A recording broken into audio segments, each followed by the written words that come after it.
Welcome back in BCC family. एक बार फिर से उसी जोश और जुनून के साथ बीसीसी परिवार में आपका हार्दिक स्वागत है। बीसीसी परिवार आपके सफल, सुखद और समृद्ध जीवन की मंगल कामना करता है।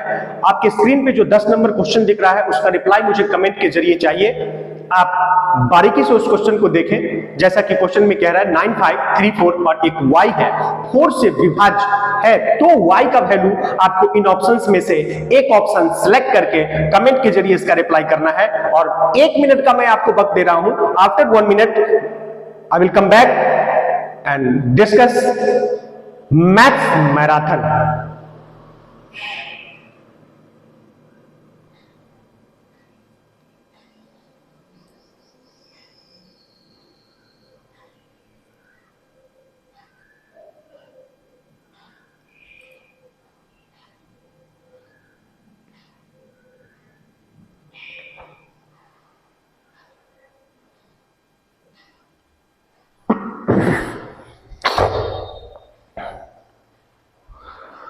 मैथ्स मैराथन में एक बार फिर से उसी जोश और जुनून के साथ आपका स्वागत है। जैसा कि मैंने आपसे कहा था कि जीवन में यदि आप आगे बढ़ना चाहते हैं, मेरे दोस्त, मेरे भाई, मेरे बंधु, यदि आप जीवन में तरक्की करना चाहते हैं, जीवन में सफलता चाहते हैं, तो एक बात आप अपने दिमाग में सेट कर लीजिए। मुसीबतें आएंगी और ये आती रहेंगी, कठिनाइयां आएंगी और ये आती रहेंगी।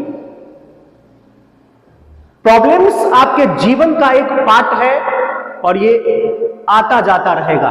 लेकिन कितने भी दर्द में हो, कितने भी मुसीबत में हो, आपको एक बात का ध्यान रखना होगा, ये मुसीबतें, ये दर्द आपके कंसिस्टेंसी में कभी भी बाधा नहीं आनी चाहिए, नहीं तो आप सफलता से वंचित रह जाएंगे। एक बार फिर से मैं कहता हूं आपसे, कंसिस्टेंसी।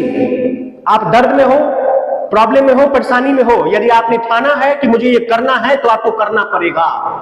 ये दुनिया वाले नहीं आएंगे करने के लिए। दुनिया वाले सिर्फ ताली बजाते हैं, आपके अच्छे कामों के लिए भी ताली बजाते हैं और आपके बुरे कामों के लिए भी ताली बजाते हैं। तो फिर से एक बार दिमाग में सेट कर लीजिए, कंसिस्टेंसी को मरने मत दो। दुनिया में जितने लोगों ने भी इतिहास रचा है, उन सब के सफलता के पीछे सबसे जो अहम कड़ी है वो कड़ी है कंसिस्टेंसी। सो प्लीज, यदि आप सफल होना चाहते हैं तो कंसिस्टेंसी को मेंटेन करिए। आइए, मैथ मैराथन में आपका स्वागत है। बीसीसी परिवार आपके सफलतम जीवन की मंगल कामना करता है। मैं परमपिता परमेश्वर से यही दुआ करूंगा कि आप सब जिस चीज की भी प्रिपरेशन कर रहे हो उसमें आप सफल हो और कंसिस्टेंसी के साथ चले। आइए क्वेश्चन से मुखातिब होते हैं। डियर स्टूडेंट, जैसा कि मेरे स्क्रीन पे आज 10 क्वेश्चन देख रहे हैं, मैं बारीकी से बताऊंगा, मैं अच्छे से बताऊंगा, प्यार से बताऊंगा। आप कॉपी और कलम के साथ बैठिएगा। फिर भी अगर कोई त्रुटियां रह गई हो तो मैं क्षमा चाहता हूं आपसे। आइए डियर स्टूडेंट्स, क्वेश्चन नंबर 1 देखिएगा आप। अविनाश एक थोक व्यापारी से 600 रुपए प्रत्येक की दर से उसने 25% वृद्धि और 12% की छूट दी।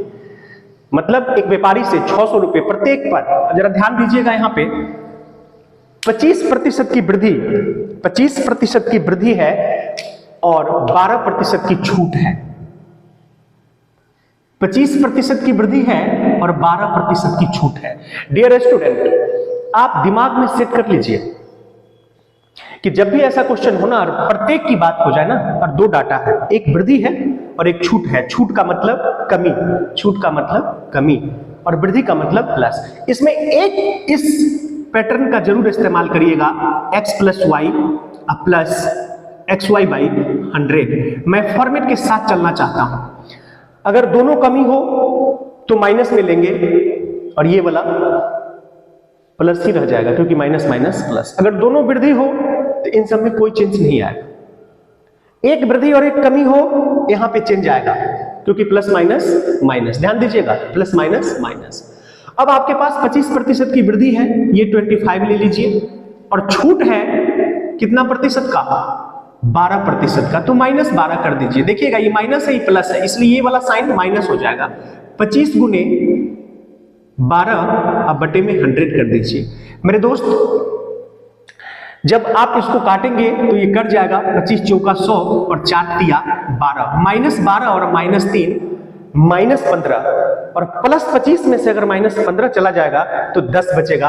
आपका आंसर हो जाएगा 10%। मैं फिर से एक बार रिपीट करना चाहता हूं, मैं फिर से एक बार आपको रिपीट करना चाहता हूं कि कैसे आप इसको डील करेंगे। ये 10% कैसे हुआ, ये फॉर्मेट सब में अप्लाई होगा। अगर दोनों वृद्धि हो तो दोनों प्लस में, दोनों कमी हो तो दोनों माइनस में। लेकिन ध्यान रखिएगा, यहां पर आके ये जो पार्ट आप देख रहे हैं इसमें चेंजिंग होगा। यदि एक प्लस और एक माइनस हो तो वो माइनस बन जाएगा, और अगर दोनों माइनस हो तो वो प्लस बन जाएगा। क्यों? क्योंकि माइनस माइनस प्लस। आप ध्यान से अगर देख रहे होंगे तो आपको एक चीज का पता चल रहा होगा कि मैं एक क्वेश्चन नहीं बता रहा हूं आपको, कई सारी बातें आप तक पहुंचाने की कोशिश कर रहा हूं। डियर स्टूडेंट, क्वेश्चन नंबर 2 देखिएगा। क्वेश्चन नंबर 2 में कह रहा है, जरा ध्यान से देखिएगा, 15 और 45 का तीसरा अनुपात। तीसरा कब? जब 2 आपके पास हो। तीसरा कब? जब 2 डाटा आपके पास हो। इसमें चौथा भी पूछता है, चौथा कब? जब 3 आपके पास हो। मैं सारी बात बता देता हूं। तो तीसरा यानी थर्ड, अगर आपसे थर्ड पूछे तो बस b² कर दीजिए। एक चीज बता दूं मैं, 15, 45 और एक और डाटा दे देता तो आपसे फोर्थ पूछ सकता है। देखिए FORPH, फोर्थ इक्वल। मेरे बताने का थोड़ा अंदाज अलग हो गया, मतलब एक ही क्वेश्चन में हम सब चीज बताने की कोशिश करो। अगर चतुर्थ पूछ देता तो आप क्या करते? B/C/A। अब देखिए इसकी कोई जरूरत नहीं थी, मैंने कर दिया ना। कॉपी के साथ बैठिए और क्वेश्चन के साथ साथ जो भी मैं ये राउंड में घेर कर रखता हूं उसको आप लिखा करिए। देखिए आपके लिए कितना फायदेमंद होगा। इससे हमारा क्वेश्चन बनेगा। हमारा A क्या है? 15 है, और B क्या है? 45। एक चीज हमेशा ध्यान रखिएगा, अगर 15 और 45 कह रहा है तो 15 A होगा और 45 B होगा। अगर 15 और 45 कह रहा है तो 15 को आप A मानेंगे, 15 को A मानेंगे और 45 को B मानेंगे। यदि 45 and 15 कहता तो 45 को आप A मानेंगे और 15 को B मानेंगे। यानी इसको आपको सीक्वेंस में मानना है। ये भी कंफ्यूजन आपका मैंने दूर कर दिया। अगर चतुर्थ पूछता है तो 3 डाटा आपके पास होना चाहिए, और तीसरा पूछता है तो 2 आपके पास होना चाहिए। B²/A। मेरे दोस्त B आपका कितना है? 45 है, और इसी को कर दीजिए 45 × 45, क्योंकि B² है। A का वैल्यू कितना है? 15 है। 15 से काट दीजिए, 15 × 45, 4 5 × 15 और 4 × 12, 1 13, 135। जरा ध्यान से देखिएगा, मैं इतने ही कम जगह में कितनी सारी बातें आपको बता दिया। अब आज के बाद आपका तृतीय अनुपात भी नहीं छूटेगा और चतुर्थ अनुपात भी नहीं छूटेगा। डियर स्टूडेंट, अब जरा 3 नंबर क्वेश्चन को देखिएगा। मैं इसमें एक बेहतरीन चीज आपको बताने वाला हूं। समलंब चतुर्भुज का क्षेत्रफल जिसकी समानांतर भुजाओं की लंबाई क्रमशः 15 और 20 है, और जिसकी समानांतर भुजाओं के बीच की दूरी 12 सेंटीमीटर है। ये जो आप देख रहे हैं ना, समानांतर भुजाओं के बीच की दूरी, यही ऊंचाई है। और ये जो आप देख रहे हैं ना, जिसकी समानांतर भुजाओं, तो समलंब चतुर्भुज का जो क्षेत्रफल होता है, मैं वो लिख देता हूं पहले। क्षेत्रफल इक्वल टू समलंब का जो क्षेत्रफल होता है वो होता है आपका 1/2 × A + B और × H। ये क्षेत्रफल होता है। अब यहां पर सेट कर दीजिए 1/2 × A + B। 15 और 20 को जोड़ेंगे तो 35 हो जाएगा, और H है आपके पास 12।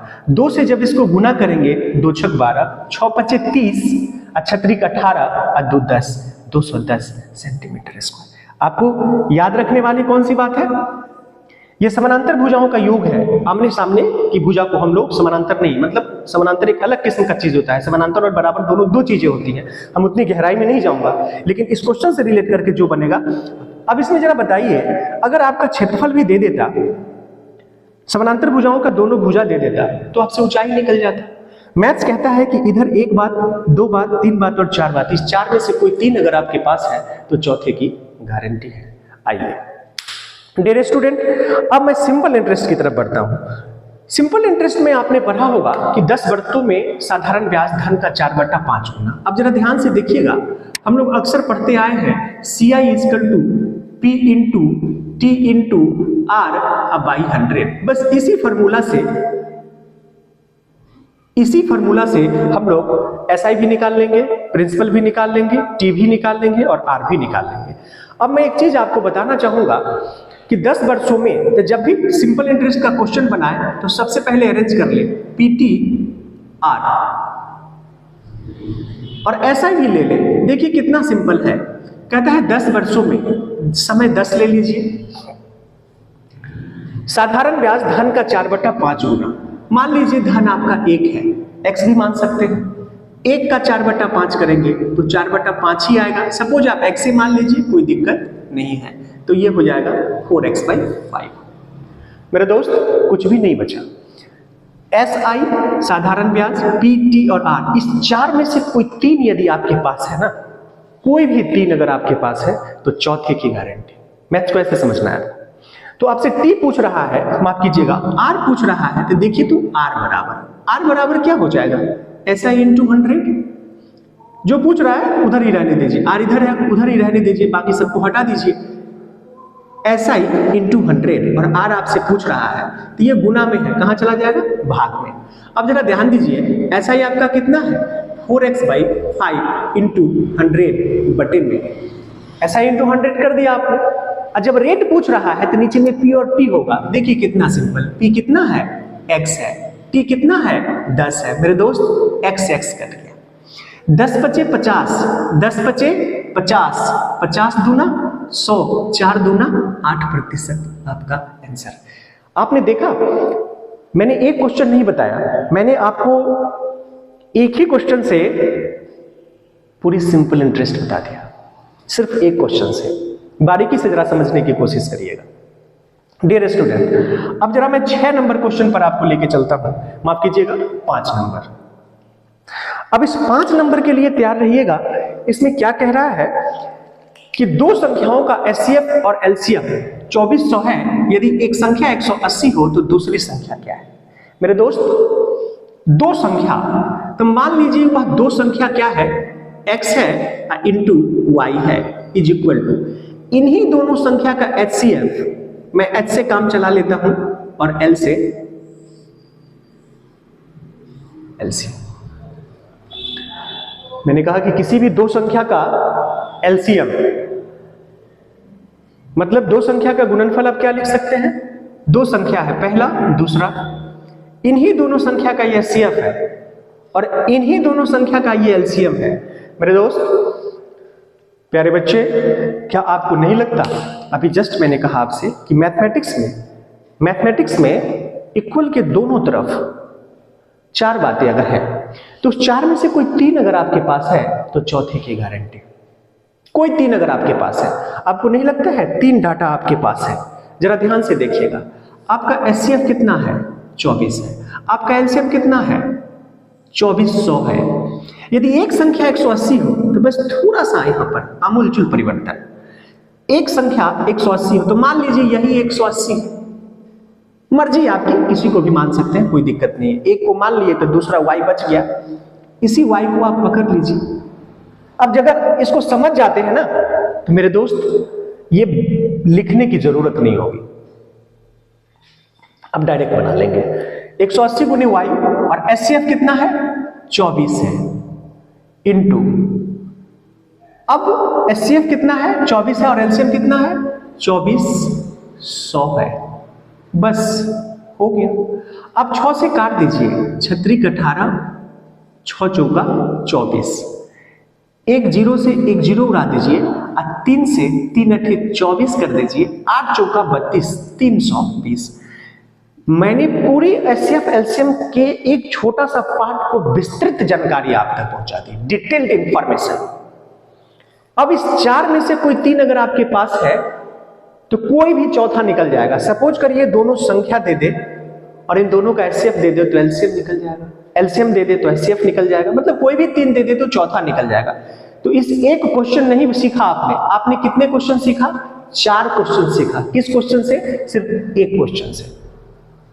समझ में आया, मैं देखो कितना जगह कम ले रहा हूं। अब जरा ध्यान दीजिएगा 7 नंबर क्वेश्चन पे, माफ कीजिएगा 6 नंबर पे। एक लंबवृत्तीय शंकु की ऊंचाई 24 सेंटीमीटर है, एक लंबवृत्तीय शंकु की ऊंचाई 24 सेंटीमीटर है और इसकी तिर्यक ऊंचाई 25 सेंटीमीटर है। वक्र पृष्ठ का क्षेत्रफल। मेरे दोस्त मैं सबसे पहले एक शंकु यहां पर बनाने की कोशिश करता हूं और पूरा, आप सिर्फ एक सवाल नहीं सीख रहे यहां पे, अब शंकु से रिलेटेड कोई भी सवाल आपसे नहीं छूटेगा, आप इसको मिला दें। क्लियर है? डियर स्टूडेंट्स, इसको हम लोग रेडियस कहते हैं, इसको हम लोग एल कहते हैं, जिसे हिंदी में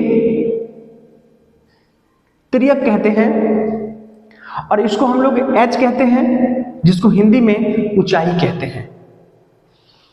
और एक फॉर्मूला होता है, उसको भी आप लिख लीजिए, L square equal to R square जोड़ एच स्क्वायर।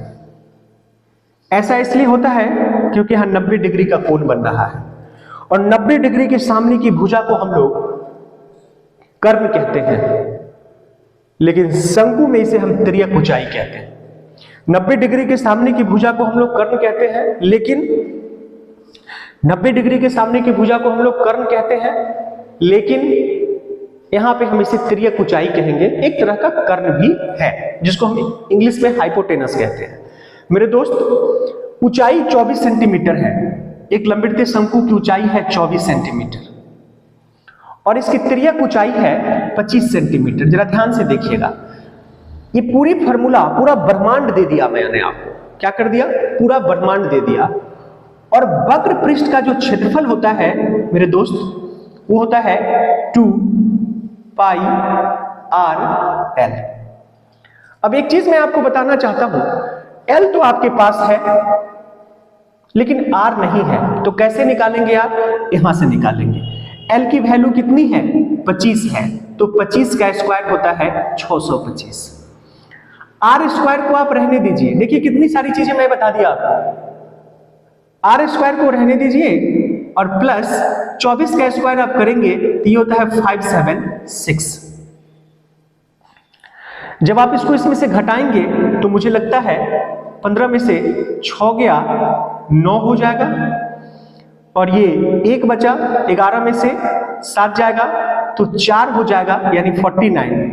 आर स्क्वायर बराबर अगर 49 है तो आर बराबर 7 हो जाएगा। कहानी ओवर। अब सेट कर लीजिए, 2 इंटू 22/7 इंटू आर का वैल्यू कितना लेंगे? 7। आर का वैल्यू कितना लेंगे? 7, और एल का वैल्यू कितना दिया हुआ है? 25। देख लीजिए कितना सिंपल। 7 से 7 कर दीजिए, 25 दूना 50 कर दीजिए, और 5 दूना 10, और 5 दूना माफ कीजिएगा 25 दूना 50, 50 को 22 से गुना कर दीजिए, 5 दूना 10, 5 दूना 10 और 1 11। मुझे लगता है इसमें कोई गड़बड़ी तो नहीं हुई। वक्र पृष्ठ क्षेत्रफल 2 pi R L 625, are square यानी 25 576, 15 में से 6 गया 9, 11 में से 7 गया 4, 49 7, 25 दूना 50, 5 दूना 10, 5 दूना 10 और 1 11। वक्र पृष्ठ का क्षेत्रफल तो 1100 आ रहा है, जिसमें मुझे लगता है कुछ गड़बड़ी तो नहीं लग रही है इसमें, यानी इसका आंसर मेरे दोस्त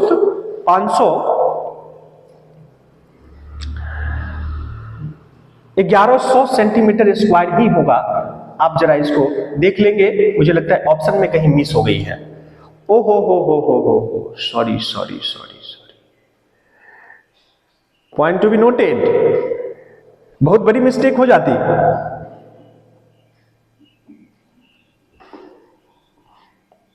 बहुत बड़ी मिस्टेक। सॉरी डियर स्टूडेंट, मैंने आपका समय बर्बाद किया। वक्र पृष्ठ का क्षेत्रफल होता है पाई आर एल, माफ कीजिएगा। वक्र पृष्ठ का क्षेत्रफल कितना होता है? पाई आर एल। तो 7 से 7 कट गया। अब 25 दूना 50, और फिर 25 दूना 50, 550। माफी चाहूंगा मैं इसके लिए। वक्र पृष्ठ का क्षेत्रफल होता है पाई आर एल, ना कि 2 pi R L. Sorry for that dear, मैंने आपका समय बर्बाद किया। तो आपको मैंने एक क्वेश्चन से कितनी सारी बातें बताया, इसका तो आपने अंदाजा लगा लिया होगा। और फिर बीच बीच में मैं यही कहना चाहूंगा, यदि आपको मेरा कंटेंट पसंद आए तो लाइक करें, शेयर करें और सब्सक्राइब करें। और जो लोकल बच्चे हैं आसनसोल, बरनपुर, रानीगंज, दुर्गापुर, हमारी 2 ब्रांचेज हैं। एक branches bus stand Hutton road, और एक ब्रांच जहां से मैं आपको वीडियो डिलीवर करता हूं, और दूसरा branch Dolly lodge Burnpur road. तो जितना जल्द हो सके आप ऑफलाइन क्लास अगर आप ज्वाइन करते हैं तो और फ्रूटफुल होगा, और उन बच्चों के लिए जो सुदूर देहात में है, कस्बे में है, उनके लिए ये वीडियो काफी फ्रूटफुल होने वाला है। डियर स्टूडेंट, अब 7 नंबर क्वेश्चन पे मैं चलता हूं। चीनी के मूल्य में 40% की वृद्धि हुई, खपत में कितने प्रतिशत की कमी किया जाए कि अतिरिक्त खर्च ना बढ़े। इन सवाल से आज एक नहीं कई सवाल आप सीख लीजिए, कोशिश करिए। कहता है कि चीनी के मूल्य में 40% की वृद्धि हुई। मेरे दोस्त,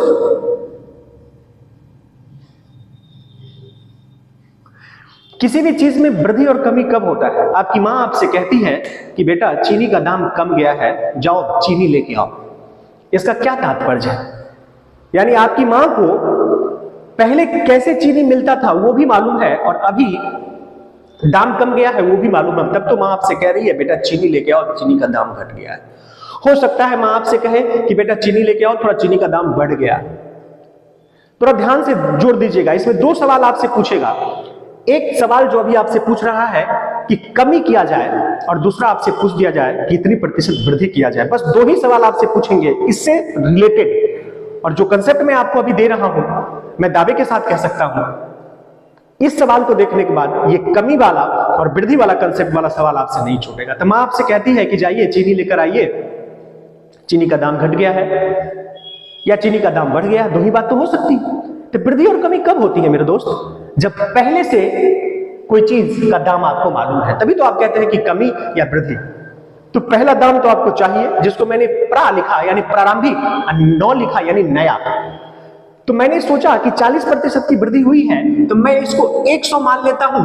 कहा कि चीनी के दाम में 40% की वृद्धि हो गई है मेरे दोस्त, तो ये हो जाता 140। गौर फरमाइएगा, अगर आपसे कहता कि चीनी के दाम में 40% की कमी हो गई है तो ये 60 हो जाता। मुझे एक क्वेश्चन नहीं बताना है, मुझे कंसेप्ट देना है। अगर चीनी के दाम में 40% की वृद्धि हो गई तो नया दाम 140 हो गया, लेकिन चीनी के दाम में अगर 40% की कमी हो गई तो नया दाम 60 हो जाएगा और पुराना वही 100 रह जाएगा।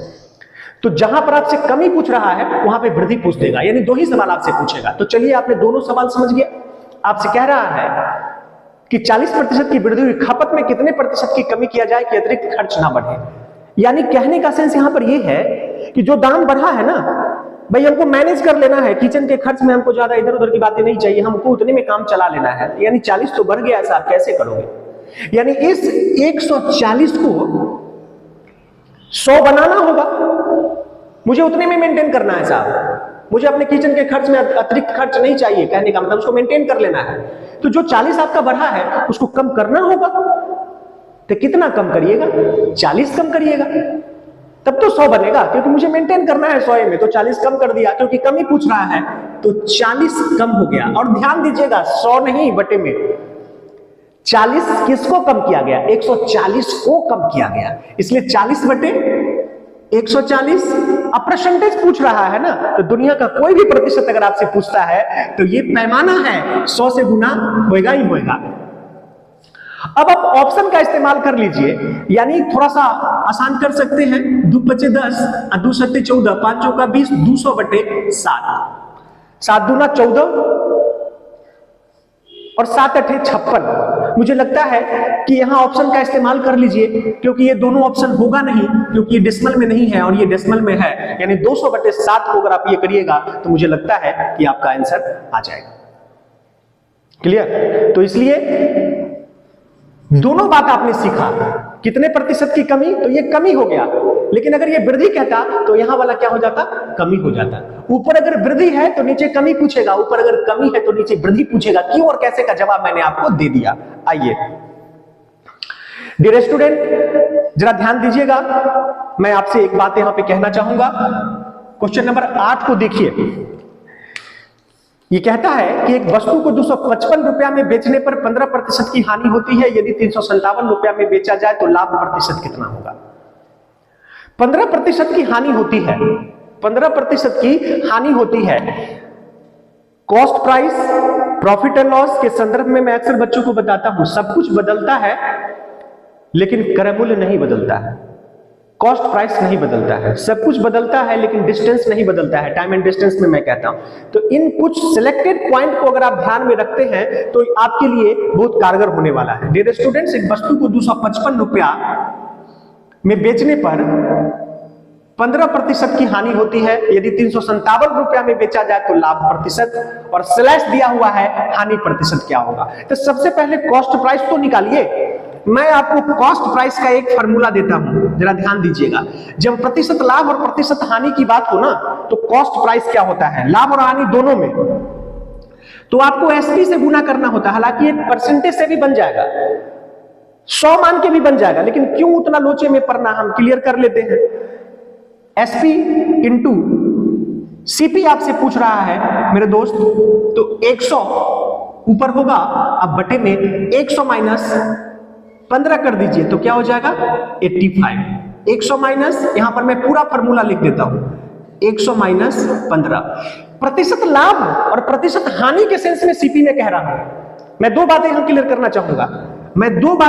करना चाहूंगा, अगर आपसे प्रतिशत हानि की बात करें तो भी सीपी निकलेगा और प्रतिशत लाभ की बात करें तो भी सीपी निकलेगा। थोड़ी सी परिवर्तन कर दीजिएगा, यहां माइनस है तो वहां प्लस कर दीजिएगा, यानी यही 15% अगर लाभ होता तो ये प्लस हो जाता, यही 15% अगर हानि है तो माइनस हो गया। मैंने कितनी बातें बता दी, आप ध्यान से जरा सुनिएगा और कॉपी और कलम के साथ बैठिएगा, हर क्वेश्चन में ब्लॉक बनाइएगा। एक क्वेश्चन नहीं, इससे रिलेटेड दुनिया की जितनी भी क्वेश्चन होगा वो आपसे बन जाएगा। अब जरा ध्यान दीजिएगा कि एक वस्तु को 255 रुपया में, एक वस्तु को 255 रुपया में बेचने पर 15% की हानि होती है। मेरे दोस्त जरा ध्यान देना, बस यहीं से क्लियर कर लो, आपका सीपी निकल गया। सीपी इक्वल टू कितना, एसपी कितना है 255 है इंटू 100 फार्मूला वाला बटे में क्या हो जाएगा 85, और ये 3 बार में कट जाएगा। देखिए 3 बार में कट जाएगा, आपका सीपी कितना आ गया 300। सब कुछ बदलता है लेकिन सीपी नहीं बदलता है, सब कुछ बदलता है लेकिन सीपी नहीं बदलता है। और दुनिया के किसी भी बिजनेस का जो ट्रांजैक्शन होता है, दुनिया के किसी भी बिजनेस का जो ट्रांजैक्शन होता है वो ऑलवेज ऑन कॉस्ट प्राइस, हमेशा कॉस्ट प्राइस पे होता है। अब 300 आपके पास सीपी है, कह रहा है यदि 357 रुपया में बेचा जाए। मेरे दोस्त जब सीपी 300 है और हम बेच रहे हैं 357 में, तो कंफर्म हो गया कि मुझे लाभ हो रहा है। कितना लाभ हो रहा है 57 रुपया का लाभ हो रहा है। कितना में लाभ हो रहा है 300 में हो रहा है। और परसेंटेज, इसका भी फॉर्मूला होता है, लाभ प्रतिशत बराबर लाभ गुने 100 बटे क्रयमूल्य। लेकिन कितना फॉर्मूला आप याद करेंगे, लाभ यानी कितना 57 रुपया लाभ है, कितना में 300 में, और परसेंटेज पूछ रहा है 00 से 00 19 बार में। देखिए आपका स्क्रीन पे 19% लाभ आपका आंसर हो गया। मुझे एक क्वेश्चन नहीं बतानी थी, अगर मुझे ये क्वेश्चन बताना होता ना तो मैं आपको 30 सेकंड में बताता, दावे के साथ कह रहा हूं, और आप भी बनाएंगे इसे 30 सेकंड से कम में, मुझे पूरा विश्वास है, यदि आप इसे अंत तक इस वीडियो का एंजॉय करेंगे तब। तो आइए डियर स्टूडेंट्स, ये 9 नंबर क्वेश्चन जरा देखिएगा, काफी अच्छा क्वेश्चन है। ए एंड बी खाली टंकी को क्रमशः 30 मिनट और 60 मिनट में भर सकते हैं तथा सी 45 मिनट में खाली कर सकता है। यदि तीनों एक साथ खोल दिया जाए तो टंकी भरने में कितना समय लगेगा। मेरे दोस्त इस क्वेश्चन के लिए मैं एक लाइन आपको दे रहा हूं और बना लीजिएगा। दो जो नल है वो भर रहा है और तीसरा खाली कर रहा है, एक लाइन में बना लीजिएगा। 1/30 प्लस क्योंकि भर रहा है, और 1/60, ये दोनों भर रहा है, इसलिए 1 घंटे में 1/30 और 1 घंटे में 1/60 माइनस 1/45 कर लीजिए। मेरे दोस्त ये 1 घंटे में भरा भाग निकलेगा, 1 घंटे में भरा भाग। जब 1 घंटे में भरा भाग को आप रिवर्स कर दीजिएगा तो पूरी टंकी भरने का डाटा आपको मिल जाएगा। मैं आपके लिए छोड़ रहा हूं इसको। 1/30 पहला नल, दूसरा 1/60, यानी पूरी टंकी को अगर वो 30 मिनट में भरता है तो 1 मिनट में 1/30, 60 मिनट तो 1 मिनट में 1/60, और सी पूरी टंकी को 45 मिनट में खाली करता है तो वह 1 मिनट में 1/45 भाग खाली करेगा। और जब हम तीनों को एक साथ खोल देंगे तो कॉमन सेंस की बात है, पानी का लेवल जो है निकलता भी रहेगा, पानी बाहर भी निकल रहा है, लेकिन धीरे धीरे उस टंकी में पानी का लेवल ऊपर उठता जाएगा और एक वक्त ऐसा आएगा कि टंकी ओवरफ्लो भी हो जाएगा। लेकिन मुझे ओवरफ्लो नहीं करानी है, मुझे यह कहना है कि टंकी कितने समय में भर जाएगी। जो रिजल्ट आएगा वो 1 घंटे का काम आएगा, यानी 1 घंटे में भरा भाग को रिवर्स करते हैं तो टोटल टाइम आ जाता है, और टोटल टाइम को अगर हम रिवर्स करते हैं तो 1 घंटे का काम आ जाता है। यदि आपको मेरा कंटेंट पसंद आया हो ना तो प्लीज लाइक करें, शेयर करें, सब्सक्राइब करें, और प्लीज मुझे आपके सपोर्ट की जरूरत है। मिलते हैं इसी जोश और जुनून के साथ मैथ मैराथन के अगले एपिसोड में।